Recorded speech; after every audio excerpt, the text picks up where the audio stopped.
हम क्या करें? आप दो काम ना करें। एक तो हमारे पेशेंट को फैसिलिटेट ना करें एडिक्शन के लिए, उसकी मदद ना करें, उसको हेल्प ना करें, उसको प्रमोट ना करें, उसकी एडिक्शन को एनहांस ना करें, उसकी एडिक्शन को सपोर्ट ना करें, उसकी बीमारी को सपोर्ट ना करें, उसको खुश करने की कोशिश ना करें, उसकी डिमांड्स पूरी करने की कोशिश ना करें, उसके ड्रग्स टेकिंग सीकिंग बिहेवियर को कवर अप ना करें, क्योंकि उसके बगैर वो नशा नहीं कर सकता। आपको शायद ये इम्पॉसिबल लगता है, लेकिन आपको मैं बता दूं कि आपकी मदद और आपकी पार्टिसिपेशन के अलावा, मतलब आपकी पार्टिसिपेशन के बगैर वो नशा कर ही नहीं सकता।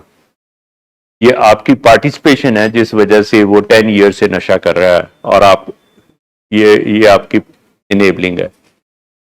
ये काफी इम्पॉसिबल बात लगती है कि हम तो नहीं मदद कर रहे जी, नहीं हम कर नहीं रहे, लेकिन हमारे तरफ से सपोर्ट हो रही है।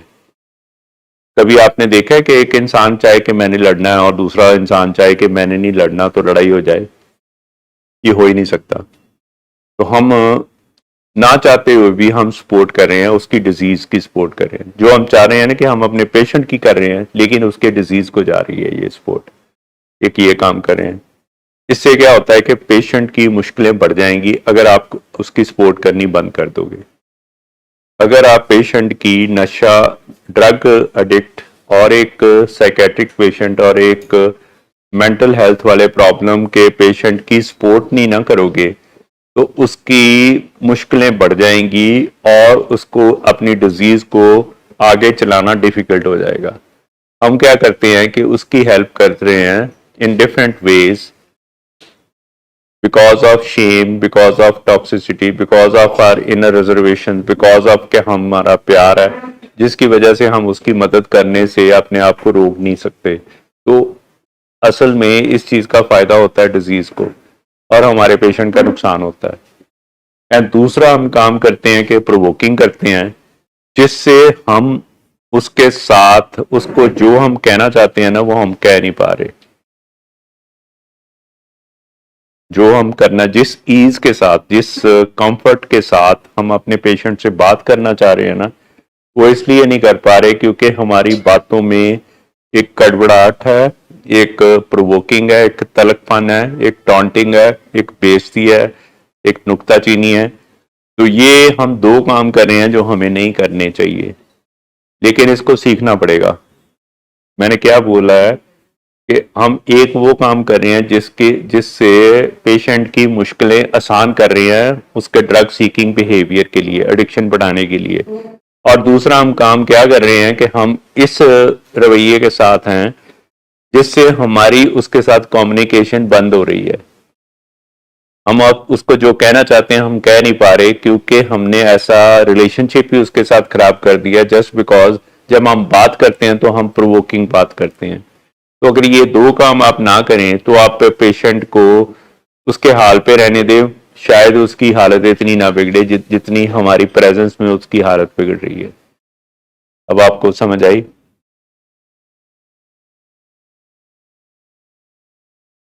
मैं आपको दोनों ही चीजें फिर बताता हूं, क्योंकि इनेबलिंग से हम उसको फैसिलिटेट कर रहे हैं उसकी डिजीज ऑफ एडिक्शन को, और प्रोवोकिंग से जो नुक्ताचीनी और क्रिटिसिज्म होता है उससे हमने जो उससे बात करनी होती है, कॉन्वर्सेशन करनी होती है, कम्युनिकेशन करनी होती है, वो रुक जाती है और बात हमारे यहाँ पे अटक जाती है। और हम कहते हैं कि अब हम बात क्या करें, हमने तो वैसे ही एटमोसफियर ऐसा बना लिया। जब आप किसी की बेइज्जती करोगे तो उसके बाद आप उसके साथ बात कर सकते हो? तो आपको तो बात करनी है भाई, आपको तो बात करनी आनी चाहिए। इसका मतलब है हमें बात करनी नहीं आती। तो बात नहीं करनी आती इसलिए हम बेइज्जती कर रहे हैं। मेरे को बता दें कि दुनिया की कौन सी साइंस कहती है कि बेइज्जती करके हमने किसी को ठीक कर लिया? ये सारे हमारे अपने खुद के आइडियाज हैं। हम आपको बोल रहे हैं ना कि आपके बिलीफ सिस्टम हम चेंज करना चाहते हैं, हम आपके बिलीफ सिस्टम पे काम कर रहे हैं। हम आपके बिलीफ सिस्टम पे ये काम कर रहे हैं कि मैं आपका बिलीफ सिस्टम ही तो चेंज कर रहा हूं कि आपकी कंट्रीब्यूशन के बिना हमारा पेशेंट ड्रग एडिक्शन नहीं कर सकता। ये इतनी बड़ी बात आपके लिए पॉसिबल नहीं है सुननी कि अगर आप ना कंट्रीब्यूट करो तो हमारा पेशेंट इस इतनी बड़ी बीमारी को चला ही नहीं पाएगा। He will be incapacitated. उसकी इतनी कैपेसिटी नहीं है कि वो इस डिजीज को पाल सके आपकी कंट्रीब्यूशन के बिना। तो को डिपेंडेंट है आप, उसके लिए आप को डिपेंडेंट है, आपके लिए वो को डिपेंडेंट है। ना आप उसकी मदद करनी छोड़ रहे हो, ना वो आपकी मदद के बिना अपनी एडिक्शन छोड़ पा रहा है। तो हम क्या कर रहे हैं, हमने कैसा एक देखो विशियस सर्कल चला दिया है। उसको बोल रहे हैं ड्रग छोड़ दो, आपको हम बोल रहे हैं कि हमारे पेशेंट को छोड़ दो। आप हमारे पेशेंट को नहीं छोड़ पा रहे तो वो बेचारा ड्रग नहीं छोड़ पा रहा। तो हम तो वैसे आपको बता ही रहे हैं कि ये आपने काम करने हैं। तो आप एक बात याद कर लें कि आपकी पार्टनरशिप के बगैर हमारा पेशेंट एडिक्शन को सरवाइव नहीं कर सकता। आपकी पार्टनरशिप होती है तो हमारे पेशेंट अपनी एडिक्शन को प्रमोट करते हैं, आगे लेके जाते हैं। इसमें आपका कोई कसूर नहीं होता। इसमें सिर्फ और सिर्फ होता क्या है कि हमारे पुराने बिलीफ सिस्टम है। हमें लगता है कि किसी को इतना प्यार करेंगे ना, कभी किसी की कोई चीज नो नहीं करेंगे, हर चीज इसकी मानेंगे, तो ये भी हमारी सारी चीजें मानेगा। हमें ये नहीं पता कि ये एक डिजीज है। वो नहीं मान सकता, आप उसके 100 चीजें मान ले, वो इस हालत में नहीं है कि वो आपकी बातें मान सके। तो ये अगर आपको समझ आ गया ना कि मेरी बातें मानने से ये कभी भी, जब मैं चाहूंगी कि ये ना करे तो ये नहीं मान पाएगा। ये उसका अपना केमिस्ट्री है, उसका अपना केमिकल रिएक्शन है। आप कर रहे हो ये आपका आपकी आपकी हिम्मत है, जहां आपका क्या मन में ख्याल है कि आप क्यों कर रहे हो। आप उसको पैसे दे रहे हो, आप उसको क्या लेके दे रहे हो, आप उसको बढ़िया खाना खिला रहे हो, और ये आपकी अपनी बात है। फिर मैं वही कल वाली बात बोलूंगा कि लोग कहते हैं कि अच्छा हम क्या करें। मैं कहूंगा जी ट्रीटमेंट। ट्रीटमेंट में क्या करें, आप यहां पे आके बैठ जाएं। आप यहां पे बैठ के क्या करें, आप सिर्फ हमें आप पे काम करने दें। ये ना हो कि आप दूर दूर से हमें नफरत करें और हमें कुछ ऐसा समझ लें कि इनसे क्या समझना है, हमें सब पता है दुनिया का। लेकिन प्रोफेशनल तो प्रोफेशनल ही होते हैं। तो हमने जो देखा है शायद आपने वो नहीं देखा। आपने तो एक केस देखा है, हमने ऐसे थाउजेंड्स ऑफ केस देखे हैं। और हमने ये भी देखा है कि कौन घर वाले होते हैं जो अपने पेशेंट को बचा लेते हैं, और कौन घर वाले होते हैं जो अपने पेशेंट को बचाने तो आते हैं लेकिन वो मायूस होके जाते हैं। कौन फेल हो जाते हैं, कौन पास हो जाते हैं। तो हमें एज ए प्रोफेसर पता चल जाता है कि एक स्टूडेंट इसका क्या आगे बनने वाला है, कुछ ना कुछ तो प्रोडिक्ट हो जाता है। तो हमें ये नहीं पता लगता कि पेशेंट फेल होएगा कि पास होएगा। तो हमें ये पता चलता है कि घर वाले कैसे हैं, तो उनसे हमें पता चल जाता है कि पेशेंट के प्रोग्नोसिस कैसे हैं। तो ये सारी चीजें आपको बड़ी इंपॉर्टेंट समझनी है। ये जो मीटिंग चल रही है ना, ये पेशेंट्स के लिए नहीं है, ये पेशेंट्स की फैमिलीज के लिए है। और आपको सिर्फ मिलाने वाली बात है कि पेशेंट और उनकी फैमिली इकट्ठे इकट्ठे बैठे और उनको पता चले कि ये मेरी फैमिली भी मेरे साथ है। पेशेंट को ये मैसेज आए कि मेरी फैमिली ने मेरे को अबेंडन नहीं किया है, मेरी फैमिली मेरे साथ बैठी है, जो मैं कर रहा हूं वही वो कर रही है। अगर आपके पास कोई कॉपी डायरी है, आप नोट कर रहे हो और घर जाके रिवाइज कर रहे हो और वीडियो देख रहे हो, बार बार कोई वीडियो देख रहे हो और उसके पॉइंट बना रहे हो और उस चीज को जाके याद कर रहे हो, तो पेशेंट को क्या इंप्रेशन जाएगा कि इन्होंने मेरे को अबेंडन कर दिया है कि ये मेरे साथ हैं, साथ हैं। तो आपने कुछ कहा तो नहीं ना पेशेंट को कि मैं तेरे साथ हूं, क्योंकि वर्ड्स में नहीं वो ताकत होती। सारी ताकत होती है एक्शंस में, बिहेवियर्स में। आप कर क्या रहे हो, इससे पेशेंट को पता चल जाता है कि ये मेरे को अब इनका चेंज हो गया है। मैंने ऐसे पेशेंट को ठीक होते देखा जो हम ट्रीटमेंट के लिए नहीं आए, लेकिन उनको कुछ सेशंस में ही उन्होंने इतनी अच्छी तरह से ग्रास्प कर लिया, उन्होंने अपने बच्चों को गुस्सा होना बंद हो गया, उनकी बेइज्जती करनी बंद कर दी, उनके साथ उनका जो है ना बिहेवियर चेंज हो गया।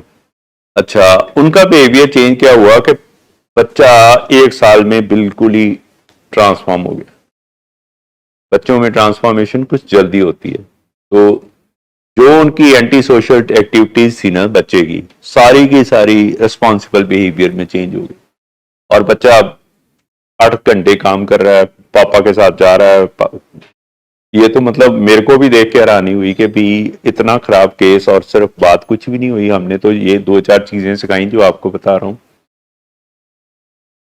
लेकिन आपको पता ही नहीं है ये आपकी वाइटल बिहेवियर है। आप 20% कंट्रीब्यूट करोगे ना, 80% रिजल्ट आएगा।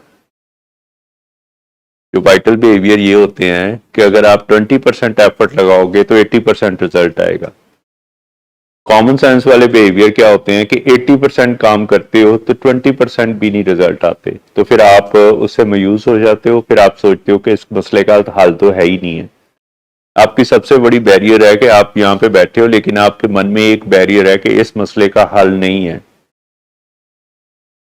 That's what we want to tell, and that's what Nathan like people and these families can tell you. They speak more than what we can speak as a professional. इस मसले का हल है। हाँ, इन्होंने जो किया है आपको वो करना पड़ेगा, इसमें कौन सी बात। उन्होंने भी वही किया है जो मैं आपको कह रहा हूं करने के लिए। ये नहीं है कि मैं इनको कुछ और कह रहा हूं, आपको कुछ और कह रहा हूं। और यही मैसेज मैं डिफरेंट डिफरेंट एग्जांपल्स और डिफरेंट डिफरेंट वेज में रोज देता हूं। तो आपको ये मैसेज सुनते रहेंगे तो एक दिन आपके अंदर ये मैसेज चले जाएगा, जैसे इनके अंदर चले गया। तो ये मतलब डूएबल है प्रोजेक्ट। मैं तो आपको सिर्फ इतना बनाऊंगा कि जब आप इन लोगों से, फैमिली से मिलते हो तो ये आपको पता चल जाना चाहिए ये डूएबल है, मतलब ये हो सकता है। लोग सोचते हैं कि ये तो हो ही नहीं सकता। ये जो नहीं हो सकता वो इसलिए बोलते हैं क्योंकि उन्होंने अपने तरीके से सारे ट्रीटमेंट कराए होते हैं, जहां सेंटरों में गए होते हैं जहां पे ट्रीटमेंट नहीं होता, बस पेशेंट को एक जगह पे रख के उसको और टॉर्चर किया जाता है, उसकी और ज्यादा बेइज्जती होती है, उसकी सेल्फ एस्टीम और कम हो जाती है, उसको मेडिकेशन अप्रोप्रिएट नहीं मिलती। और पेशेंट को भी ये बिलीव हो सकता है कि मैं कभी नहीं ठीक होना, उसको ये बिलीव पक्का हो जाता है। पहले जो उसका बिलीव 50% होता है ना, वो सेंटरों में जाके तो उसका बिलीव 100% हो जाता है। ये ऐसे ही बोलते हैं, देखो मैं 3 महीने रह के आ गया हूं, मैं कौन सा ठीक हूं और मैंने कौन सा ठीक होना है। ये आपका उसका 100% बिलीव बन गया। जितनी बार हमारा पेशेंट फेल होता है ना, उसका ये बिलीव पक्का होता जाता है। और हम ये सबसे बड़ी गलती क्या करते हैं, हमारी चॉइस ऑफ ट्रीटमेंट नहीं ठीक होता। Choice of treatment is very very important. मैं ये नहीं कहता कि हमारी चॉइस करें, लेकिन जो भी चॉइस करें उसमें देखें, आपको सब कुछ पता होना चाहिए कि क्या हो रहा है, काम कहाँ पे हो रहा है, कोई सक्सेसफुल है इंसान। जो सक्सेसफुल इंसान है वो कैसी बातें बोल रहे हैं, उन्होंने अपने पे काम किया कि नहीं किया, फैमिलीज ने क्या अपने पे काम किया, सब कुछ आपको दिखना चाहिए। फिर आप पूछें, फिर आप डॉक्टर से पूछें, साइकोलॉजिस्ट से पूछें, फैमिली काउंसलर से पूछें, अपने ब्रेन के रिजल्ट देखें, अपने ब्लड के रिजल्ट देखें, अपने साइकोलॉजिकल रिजल्ट देखें, सारा कुछ देखें। क्यों नहीं देख रहे आप? तो इट इज डूएबल, ये होने वाला प्रोजेक्ट है। किसी डॉक्टर को नहीं पता होता इस पेशेंट ने कब ठीक होना है। बुखार का नहीं पता चलता, नजले का नहीं पता चलता, तो हमें क्या पता कि भी, ये तो हमें पता है कि ट्रीटमेंट करना क्या है, ये ठीक है, ठीक होगा। ये तो फिर कोई ज्योतिषी बता सकता है, डॉक्टर तो नहीं बता सकता।